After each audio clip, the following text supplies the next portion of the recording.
Hello viewers, আসসালামু আলাইকুম। Faruk Ahmed YouTube চ্যানেলের পক্ষ থেকে সবাইকে স্বাগতম। আশা করি সবাই ভালো আছেন, আমিও অনেক বেশি ভালো আছি।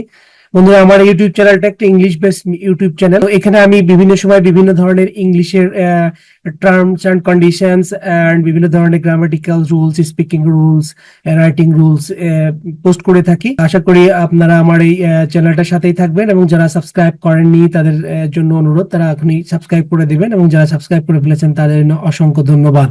কথা না বাড়িয়ে আজকের মূল ভিডিওতে চলে যাই। আমি গত ভিডিওতে সেন্টেন্সের 6টি স্ট্রাকচার দেখিয়েছিলাম। আজকে আমি আমার এই ভিডিওতে 7 নম্বর স্ট্রাকচার থেকে শুরু করব, যে স্ট্রাকচার গুলো আপনাদের ইংলিশ স্পিকিং, রাইটিং সহ অন্য অন্য যে কোনো প্ল্যাটফর্মে কাজে লাগবে। তো আমি শুরু করি। আজকে 7 নম্বর রুলসে আছে, কোনো কিছু করতে সমস্যা হচ্ছে এমন বুঝাতে বাক্যের গঠন হবে subject plus be verb plus having a hard time plus ভার্বের সাথে আইএনজি যোগ করে বাক্য গঠন করতে হবে।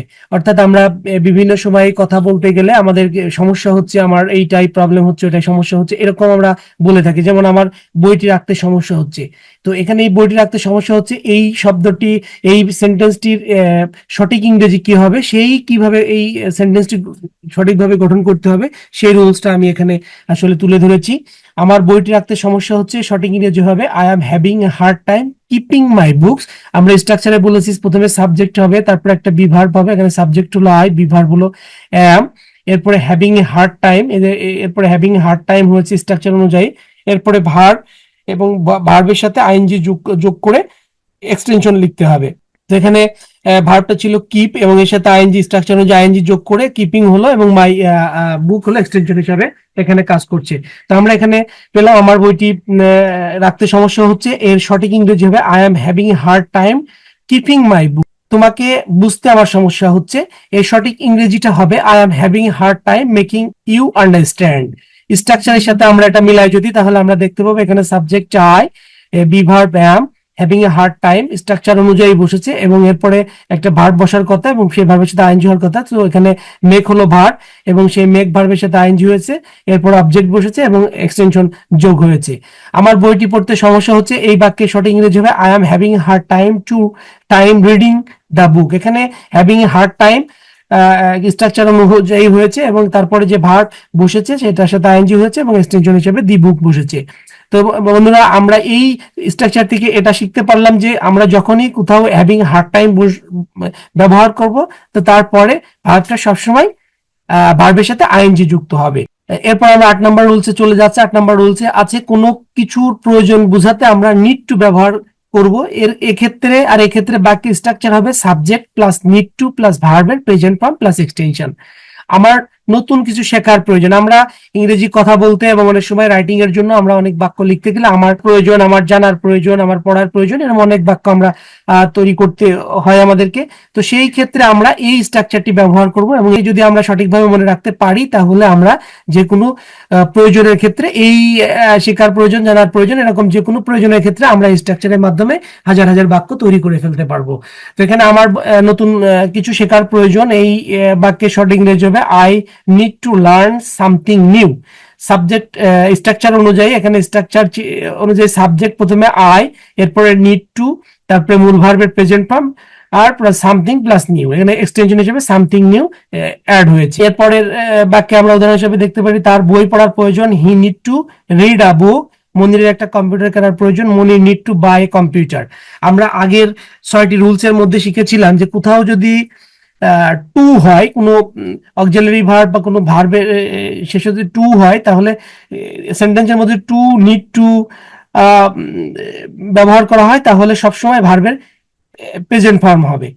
তো এই ক্ষেত্রে সেটাই কাজ করেছে। তাহলে আমরা এই স্ট্রাকচার থেকে শিখতে পারলাম যে আমরা কোনো কিছুর প্রয়োজন বুঝাতে যখন আমরা বাক্য গঠন করতে চাইবো, তখন আমরা এই স্ট্রাকচারটি ব্যবহার করব। প্রথমে সাবজেক্ট, তারপরে নিড টু, তারপরে ভার্বের প্রেজেন্ট ফর্ম প্লাস এক্সটেনশন। এরপর আমরা 9 নম্বর রুলসে চলে যাচ্ছি। 9 নম্বর রুলসে আছে কোনো কিছুর সিদ্ধান্ত নিয়েছি বুঝাতে বাক্যের গঠন হবে সাবজেক্ট প্লাস হ্যাভ অথবা has verb plus decide to plus ভার্বের প্রেজেন্ট ফর্ম প্লাস এক্সটেনশন। আমরা বিভিন্ন সময় কথা বলতে গিয়ে বা লেখার ক্ষেত্রে সিদ্ধান্ত নিয়েছি কথাটা দিয়ে অনেক বাক্য তৈরি করতে হয় আমাদের। সেই ক্ষেত্রে আমাদের ইংরেজি সঠিক কি রুলস এর মাধ্যমে আমরা বাক্য গঠন করব সেটা আমি এখানে দেখানোর চেষ্টা করেছি। আপনারা যদি এই রুলস গুলো সঠিকভাবে ফলো করেন তাহলে অবশ্যই আপনারা হাজার হাজার বাক্য তৈরি করতে কোনো প্রবলেম হবে না। এই জন্য এই ভিডিওটি আপনাদের জন্য অনেক বেশি প্রয়োজন। আশা করি আপনারা এই ভিডিওটি সুন্দরভাবে রপ্ত করবেন, তাহলে আপনাদের কথা বলার ক্ষেত্রে অনেক গুরুত্বপূর্ণ বিষয় সহজেই রপ্ত করে ফেলতে পারবেন।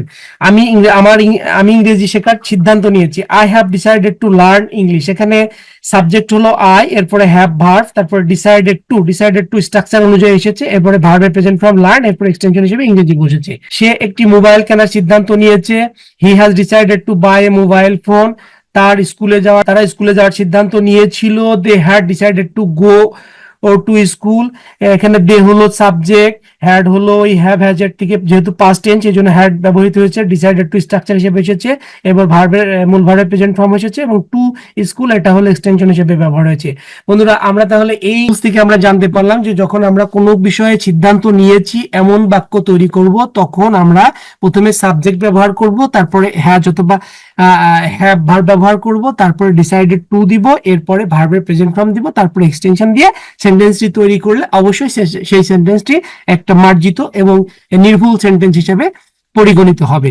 এবং এই স্ট্রাকচার ফলো করে আমরা হাজার হাজার এই বাক্য তৈরি করে ফেলতে পারবো। কিছুতে সমস্যা হয়েছে বোঝাতে বাক্যের গঠন হবে there is something wrong with plus noun. আমাদের বিভিন্ন সময়ে আমরা বিভিন্ন বাক্য তৈরির সময় আমার এটাতে সমস্যা হয়েছে, ওটাতে সমস্যা হয়েছে, এরকম অনেক বাক্য আমরা বাংলায় তৈরি করে থাকি, কিন্তু সেটার আর ইংরেজি করার সময় আমরা কোন স্ট্রাকচারের মাধ্যমে সঠিকভাবে ইংরেজি করতে পারবো সেটি মূলত এই রুলস এর মধ্যে আমি দেখিয়েছি। আপনারা এই রুলসটা একটু ফলো করলেই হাজার হাজার বাক্য এই রুলস এর মাধ্যমে তৈরি করে ফেলতে পারবেন। আমার ল্যাপটপে সমস্যা হয়েছে, there is something wrong with my laptop. আমার এখানে সাবজেক্ট অনুযায়ী দেয়ার ইজ সামথিং রং, এখানে স্ট্রাকচার অনুযায়ী দেয়ার ইজ সামথিং রং হয়েছে উইথ মাই ল্যাপটপ। এখানে নাউন এর কথা বলা হয়েছিল, উইথ হলো একটা প্রিপোজিশন, আর ল্যাপটপ হলো এখানে নাউন হিসেবে ব্যবহার হয়েছে। আমার বন্ধুর সঙ্গে সমস্যা হয়েছে, there is something wrong with my friend. আমার কলমে সমস্যা হয়েছে, there is something wrong with my pen. তাহলে আমরা এই স্ট্রাকচারের মাধ্যমে শিখতে পারলাম যে আমরা যখন কোথাও কোনো বিষয়ে বা কোনো বস্তুতে সমস্যা হয়েছে এমন বাক্য যখন আমরা বাংলায় তৈরি করব এবং সেই বাক্য ইংরেজি করতে চাইবো, সেখানে আমরা প্রথমে শুরু করব there is something wrong with দিয়ে, এরপরে আমরা নাউন বসাবো, তাহলে ওই বাক্যটি সঠিকভাবে ইংরেজিতে পরিণত হয়ে যাবে এবং সেটা হবে নির্ভুল। তো বন্ধুরা, এইভাবে যদি আমরা প্রত্যেকটা স্ট্রাকচার সুন্দরভাবে মনে রাখি এবং সেটা যদি আমরা বাস্তব জীবনে কাজে লাগাই, তাহলে আমাদের স্পিকিং এবং রাইটিং এর ক্ষেত্রে আর কোনো গ্রামাটিক্যাল প্রবলেম থাকবে না।